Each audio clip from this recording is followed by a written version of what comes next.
Well, hey, good morning. I gotta clear my throat, I guess. But no, it is September 12th, 2024.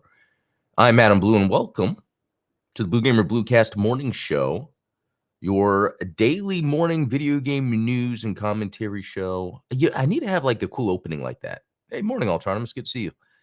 But yeah, today we're gonna talk video games. I shouldn't lead in like that, right? I should say today we're talking about and then say specifically because I think you all know it's video games. But no, we're gonna talk about a little fun little Black Ops 6 slash memory of mine. And then talk about what I've been playing. Excuse me, some of the latest news. I feel like there's a lot, but we'll see. We'll see.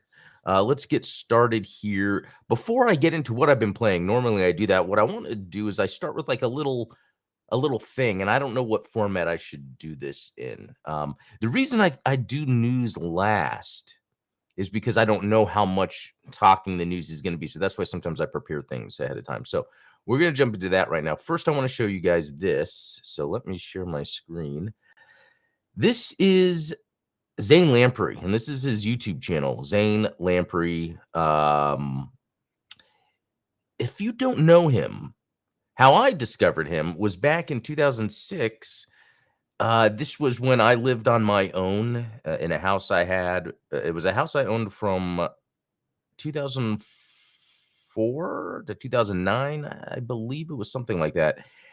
And it was like bachelor time. I was dating here and there, but also, it was a house, and I happened to have a job that paid well at that for my age. But anyway, I just remember that was the time also where I was buying the latest HD TVs, and then there would be these special digital HD channels that you could get. And then one of them had this show called Three Sheets with this comedian, Zane Lamprey. I didn't know the comedian, but the show was good. It's really him traveling around the world, uh, drinking alcohol in those places, usually whatever the special alcohol of that area is, what it's known for, etc. And it's funny because he's a comedian, but I think it's not like he has these like jokes. He's the type of comedian where he's very funny at any moment, conversational with people. Well, even if he's not funny, it's a very engaging and fun. He's just a fun person to hear and talk. Like, it's a very interesting skill he's got, or at least I see it as that. So I've always followed him, always watched him. But anyway, so he's got this YouTube channel, right? And it's just funny because 23,000 subscribers to me doesn't seem like a lot that I would expect someone like him to have. But also, I am surprised he's not out there that much unless there's some background Hollywood stuff I don't know about. It's just I don't see him in a lot of things. He carries his comedy well. But anyway, so I'm just listening to this yesterday while uh what was I playing? I think I was playing Gundam Breaker 4, but they had this guy named, I think he was saying Seamus, Seamus. Not familiar with that name, seen it, haven't said it much. And this is an actor that was in Castle. I haven't followed too much, but what was interesting is as they were talking, he was talking about like a video game that he's been working on. He's not allowed to talk about. And then he's like, well, there's some things that have come out, so I guess I can talk about. And it's actually Black Ops 6. So listen to this episode if you just search Zane Lamprey, the latest. He has some insight, not too much, because he even talks about like motion capture versus performance capture. There's not too much, but it's just neat. And also, as a video game person and a fan of Zane Lamprey, it's kind of cool how these things just kind of converged yesterday randomly. So it's kind of interesting. Howdy, Chris. So yeah, just that's that. And again, I like to bring these things up because through my life, like things I've gone through, I remember. I always like to think back to things, be grateful, appreciative, things that make me feel good. A lot of times it's video game related. And so just Zane Lamprey, he's a comedian that makes me feel good and just reminded me of that fun time in my past where I was a bachelor in my house. I had, uh, electronics. I would have LAN parties at my house all the time. Yeah, and actually, let me look. Around that time, what were some games that were out? So was this right after the 360 launch, or so I guess while Three Sheets was airing and I was chilling in my bachelor pad, I'd be playing 360. A lot of probably Company of Heroes, although I think that had came out the year before. Let's see, Half-Life 2 Episode 1. I remember being disappointed in that. God Hand. That was a cool one. That was, like, kind of well, it wasn't underappreciated, actually. It got a lot of, buzz, even though there was bad reviews for it. It's weird. New Super Mario Brothers. Oh, is that DS or is that Wii? Yeah, DS. Because yeah, during that time, I was working private security, and I would upgrade whatever the handheld was, from Advance, SP, DS, PSP, and then the Vita came out after. Anyway, kinda cool. I like thinking back to those, just, like, when something reminds me of the past, I like to think, "What games did I play at that time?" You know? Driver Parallel Lines. What? I don't think I played Parallel Lines unless that was a specific one or anyway, there's a lot of crazy stuff on here. Yeah, Portrait of Ruin. Huh. Okay. I could look at a list of games that come out in a year and just talk about it for a whole stream, but we're not here for that. Okay, so anyway, just want to talk about Zane Lamprey, 3 sheets, Black Ops 6 stuff. Cool little connection there. Let's look at the gaming leaks and rumors Reddit and see what interesting stuff has come up. Microsoft to cut 650 more gaming jobs. Yeah, it's pretty crazy how much we're seeing that, but at the same time, they just have employed so many people at a time where, the economy's like this. So Sony wasn't super clear on this yesterday, but there will still be a 30 FPS PS5 Pro enhanced games. Again, I think I talked about yesterday. Like, I don't think any of this is for me. I really think this PS5 Pro is for people that still have a PS4. That's really the what they're trying to do here. Uh, let's see. A new Like a Dragon game to be announced. You know what? I didn't even play. I didn't even finish the previous one. It was so. I can't believe how much I played that. And that was one of those, again, it's a Sega game that was cross-play on PC and Xbox. I love it when these companies do that. And that's interesting because that's a game that I might not have really played except for that it was cross-play. So it's one of those things where sometimes like, okay, I'm in the living room. Is there a game to be with the family? Is there a game I could play? That's where cross-play works. Let's see. Oh, I like this. Astronomer. So that price point, not sure if it's for anyone. So another interesting thing, I'm curious what you guys think. So Jay's 2 cents, that's a YouTube channel that covers like mainly PC tech and hardware. He built a PC to be as powerful as the PS5 Pro, and it was around $1,000. And I think that makes sense because there's so much to a console that makes it cheaper than if you were to buy a PC. But $1,000 PC, that's not bad. And I mean, the PS5, in my opinion, looks incredible. So a Pro, I mean, because Demon Souls, if you haven't played Demon Souls on just a standard PS5, it's an amazing looking game that rivals anything on PC. But yeah, to buy the Pro, yeah, I don't know. Let's see. PS Pro announcement date leaker gives updates on Switch 2. Last week, a user on the GTA 6 Discord server leaked the announcement date and price of PS5 Pro, has now gone on to tease the announcement date and price point of a Switch 2. So let's see what that is. Switch 2 gets announced early next month. I'm hearing a base MSRP of $400. It'll come in 2 different SKUs. Haven't gotten clarification on the specific differences between them, though. Okay, so if this guy is correct about the PS5 Pro leak, we can say he's potentially correct about this Switch 2 leak. It makes sense for them to announce it early next month. If, between March and May, we get a release. Oh, Chris is saying that release isn't happening. I'm curious why you think so. Because I think I'm pretty sure the Switch 2 is going to come out between March and May. And so them announcing it next month makes sense.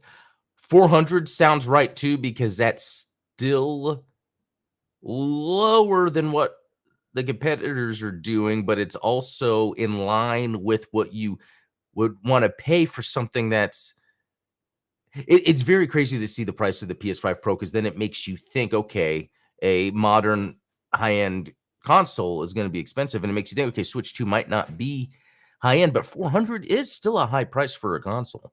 And and seeing what rumors that have come out will be really interesting to see. So, okay, 2 different SKUs. So, there's a lot of reasons why that would make sense. It could be as simple as a pack-in. It could be, would there be a different form factor? Could there be a simply a handheld version like with the light and they just, release it alongside? Yeah, because what if they do have a $300 light? Hmm. I would only say that since GTA 6 will be a competition issue for the Switch too. Now, I will agree that I think GTA 6 is going to kind of mess up what these developers and publishers are planning out. I really agree with you there. But I think for Nintendo, it doesn't matter just because historically GTA hasn't been on Nintendo and it hasn't bothered them. So we'll see. But that is the thing. The time that GTA 6 comes out, no other company should be planning to release anything.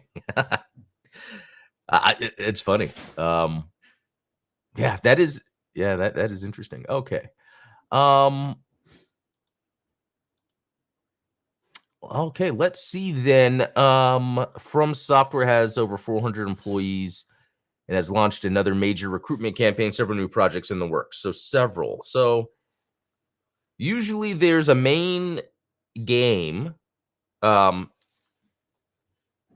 Hidegaki Mikazuki. Oh my god, I'm so bad with Japanese names, right? And I run a Gundam channel, but um that guy usually does like the main game, and then there's usually a secondary producer working on another, like for instance, Dark Souls 2.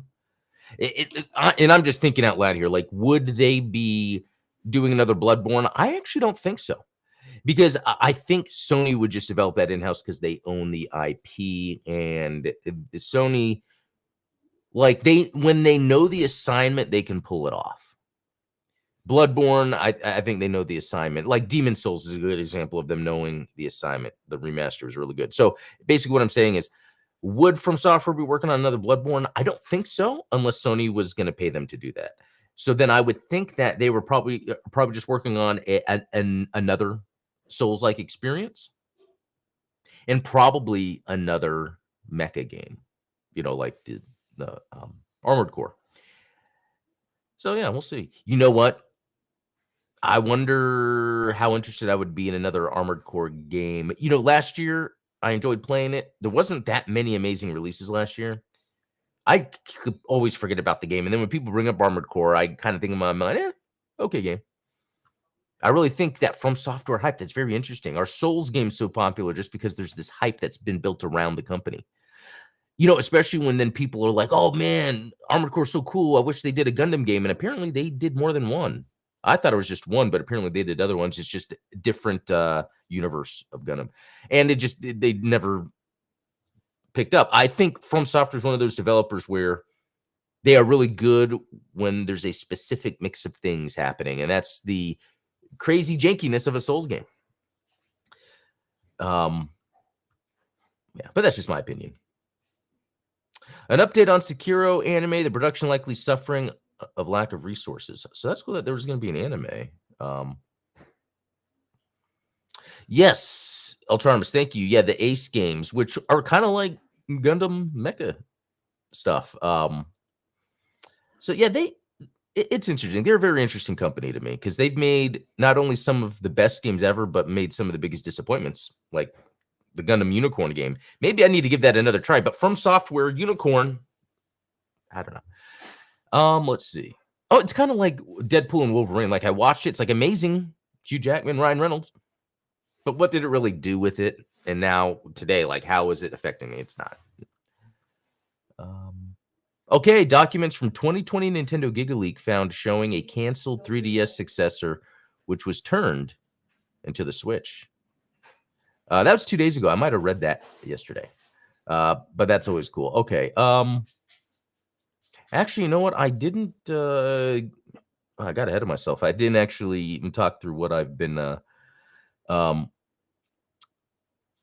playing, because I was talking about that earlier. So it's weird that Star Wars Outlaw showed up here. The only reason I think so, I didn't play it. was because my son was using the Xbox, and it could have been that I had this like in sleep mode. And I think that's interesting just to see how different applications pick up the API calls from these services. But I was playing a lot of Astrobot. I totally completed the first and second world, all stars, even though it's not stars, it's bots, but I'm just thinking Mario terms. And I got to the third. It's a fun game. It's one of those though that and it could be my age and my experience, but like it's not hard. Like I can complete it. And then what usually happens is, and this again, this could just be like me personally, but then I'm like, okay, I'm done playing. And then I'll go do something else completely. Not that it's like I could keep playing and the game would want me to keep playing, but why do I stop? Could be personal thing, could be because while it's challenging, it's more on a challenging level and not necessarily like, okay, now to get the rest of the bots in this game. No, it's just more of, oh, cool, I can hit this and make this flower go up so then I can get to the and then, it's fun for a little bit. I 100% recommend this game if you have a PlayStation 5. Yeah, I played 6 hours. That's pretty cool. And I still have a lot to go. I mean, I'm on the third world and there's 2 more, plus probably some other hidden stages. I recommend this game 100%. And apparently the sales aren't that great on this. And it's interesting because it's like, I feel like this is what Sony needs. But I would also say that I would expect the sales to be low on this because historically, Sony hasn't really necessarily made games that were in that family-friendly camp. And that's where Nintendo kind of works because it's almost like in a situation in a household where you have multiple members that could be of varying ages, and then they want to play a game. It's much easier and simpler to just pull out a Nintendo console. And that's the other thing with actually, because with the Nintendo console, you technically already have 2 controllers, with the Switch right off the bat. So if you're trying to do multiplayer stuff and I don't even have a second PS5 controller. So that's another component that maybe could be missing. I think about all the multiplayer I've done on the Switch at my house, local and not PS5. And I'm just saying that in terms of the family sort of making it more of a family-centric experience instead of like the whole, okay, first it was Call of Duty machine, kind of like the Xbox, but they were paying to get the PlayStation stuff. And there was like the prestige PlayStation titles. And we've criticized Sony for a while of not having a diversified enough portfolio of games. Astrobot, I think, fills that niche. I would say they should come out with, like, this is how they should do it, in my opinion. Maybe not an Astrobot game every year, but maybe every other year, and then every other year. I think they should make smaller Astrobot games that are more, they're just less complex. But they still have these, have the PlayStation have these quick games that you can just jump into, play, do puzzling, and it doesn't matter the age. And something where it's not like a game you jump into and then it's like an hour of tutorials. Sony needs a lot more of these funner games you can just jump into like that. So, yeah. Oh, is it true Gray Fox is an Astrobot? Sorry to disappoint you, but I don't know exactly who Gray Fox is. Probably Metal Gear Solid. I'm going to guess that they have a gray face with a hole in the middle. Just because that was the first, oh my God, am I right? Okay, so I probably by proxy of being a video gamer knew that. That's probably what it is. And yes, that is an Astrobot. That's very cool. All right, I'm pretty sure because I did come across Metal Gear Solid. Yeah, Metal Gear Solid Astrobot stuff. That's funny. That's funny. Yeah, no, I honestly think it's more. This happens a lot with video games where it's like I know something even though I wouldn't know it, but it's just by proxy of just being into video games so much. Okay. Let me go back to this. Okay, also Gundam Breaker 4. Look at this. 16 hours and 55 minutes into Gundam Breaker 4. I think that's a lot of time considering when it came out. It is so fun. And it's very much like Astrobot, and where it's kind of simple. So like I'll play for a little bit and then I'll just be like, okay, I'm done. I need something a little more engaging. But like, yeah, even when I was playing Gun and Breaker 4 yesterday, yeah, it's that and Astrobot are kind of the same. How it's like I can just chill, listen to a podcast, but there's progress I can make. Hey, good to see you, Rogue New Type. Good to see you here. With Gun and Breaker 4, what I've been doing, which I've had a lot of fun with, is I just made the full armor unicorn. And you can turn on the decals, the real type markings. So I have that turned on, and I'm using the javelin, right? The heat javelin and a beam saber. And I'm just coming up with pretty cool combos with that one, because there's combos to where, yeah, you can like hit them in the air, juggle them. That's kind of standard depending on your move set. But also with the beam javelin, you can just do repeated hits. And so like I can do a combo where then I'm going and then just tearing them up. It's fun. Yeah, so beat chapter 6, cleared a bounty mission with 10,000 bounty or more. I don't know, it's a lot, but yeah, I'm on chapter 5, which I think is the last one. Oh, just ordered, just pre-ordered that Hyzak custom.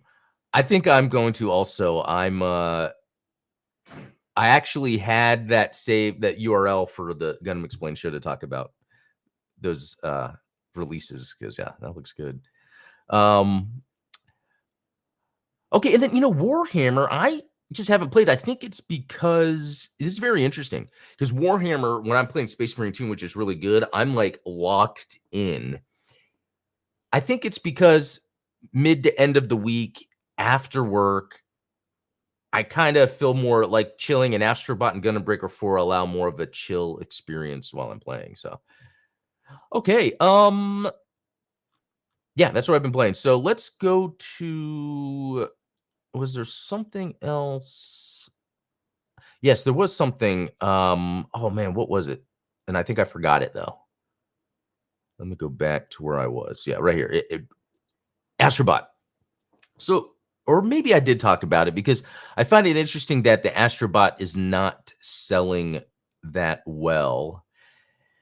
Okay, so here's the thing. Astrobot was also released at a time where there's a bunch of other amazing games, including Warhammer. So that's the topic I want to get to here. So Space Marine 2 is actually doing very well for Saber Interactive, and I don't know if this is, says much, but they make good games. But anyway, they had the highest concurrent Steam users playing.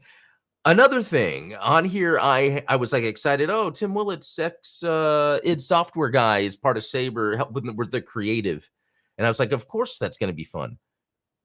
But then I read that Tom Hollandstead, another ex of id, a CEO, is also there too. So you have these ex id guys from the days of when id was pumping out amazing stuff. Not that they aren't now, but back when they were more independent.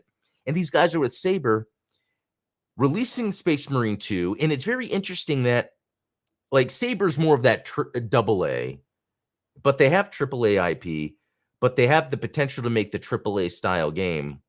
But what they have here, it's almost like I wonder how much it's like a double A effort in terms of budget, studio size, but the experience they have has allowed this to permeate as like a triple A experience with marketing, just because of how many people are actually playing this game.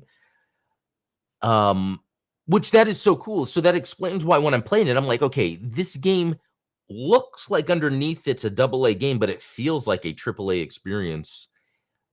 I can't wait to play it a lot more. There's just a lot of games to play right now. But I wonder if that's so. What I'm trying to get at here is I think Space Marine 2 has come out to be bigger than was thought. Me personally, playing the first one and liking Dawn of War, like I was like, oh, I'm gonna get this. This is gonna be fun, and it being kind of the throwback. Almost, I think it's almost wrong to say this, but I think a lot of people think this like a throwback 360 third-person shooter action game, thinking like Gears of War. I hate that because it's almost like the boomer shooter thing. Like it's almost like you're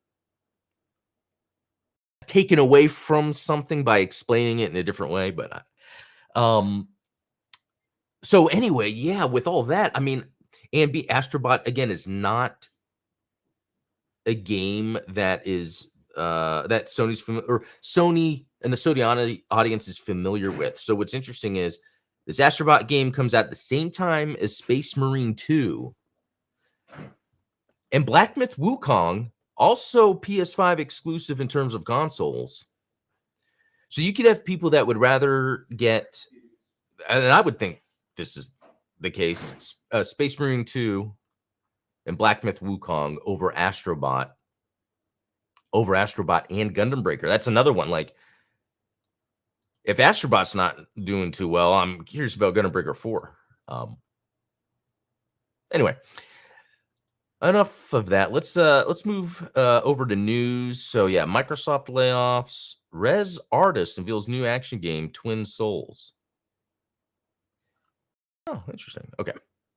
A second chance for Shinji Mikami and Suda51's lesser-known collaboration. Oh yeah, the remake remaster of Shadows of the Damned, which I played it and it was fun. Will I play it again? I don't know. Okay, PS5's new system update is out now, adding Welcome Hub and Party Share. Curious about Party Share. Let's see.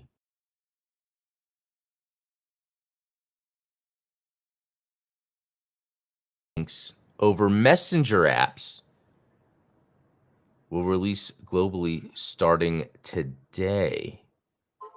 Interesting. Is this just it will still open the PlayStation app, but it will still open the PlayStation app into the party chat. That makes sense. That's a cool idea. Let's see what else.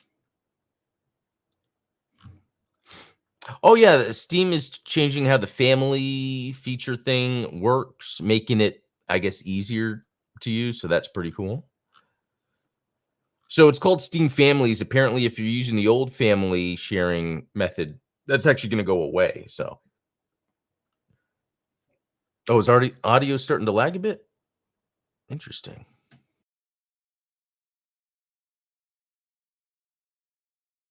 All right, that's interesting that it does that. Okay. Let's see. I think what I'm seeing from the news, the main news is the Microsoft layoffs. Tricking players into spending. Yeah, that's a big thing right now. I agree that that's an issue, but like it's like, who am I to say? Just because it could be just the way I deal with things. Anyone wish they would bring back PS Home? Always enjoyed that. Yeah, I really think that's a very important thing that I think is missing from all consoles and Nintendo. Oh, so yeah, Sony had it. Nintendo almost did with their, what was it, the Miiverse thing.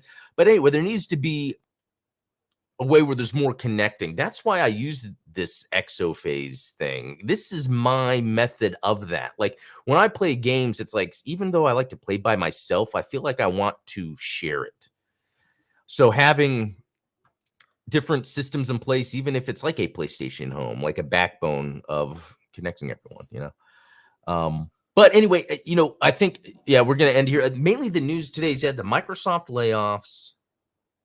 I think it's interesting.